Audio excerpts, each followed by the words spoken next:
ভারতের লোকসভার 7 দফার নির্বাচনে ইতিমধ্যেই 4 দফার ভোট গ্রহণ সম্পন্ন হয়েছে।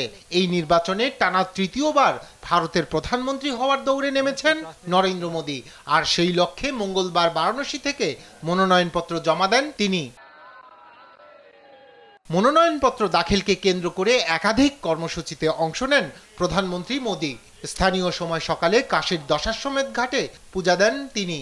এরপর এনডিএ জোটের নেতাসহ এক ঝাঁক মুখ্যমন্ত্রীর সঙ্গে বৈঠক করেন নরেন্দ্র মোদী।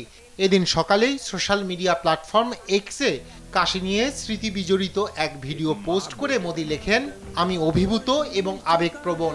মা গঙ্গা আমাকে কোলে তুলে নিয়েছেন। মা গঙ্গা ने मुझे गोद लिया है।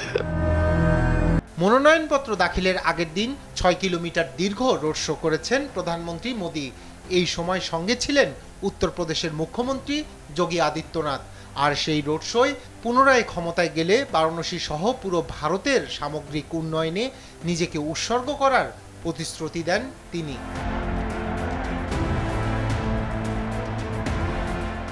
এদিকে সোমবার পশ্চিমবঙ্গের ব্যারাকপুরে জনসভা করেছেন মুখ্যমন্ত্রী মমতা বন্দ্যোপাধ্যায়।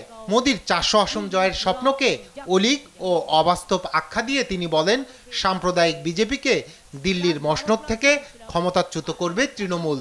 34 বছর লড়াই করে যদি সিপিএমকে হাঁটাতে পারি, বিজেপিকেও হটাবো, এটা আমাদের চ্যালেঞ্জ, মাথায় রাখবেন। মোদীর হ্যাট্রিক জয়ের লক্ষ্য পূরণে বারাণসী অন্যতম নিয়ামক হিসেবে কাজ করবে বলে মনে করছেন বিশ্লেষকরা। দেশটির গণমাধ্যম বলছে, এই নির্বাচনী আসন থেকেই তৃতীয় মেয়াদে জয়ী হতে মরিয়া মোদী। রায়হান কবির শুভ্র, নিউজ ডেস্ক, দেশ টিভি।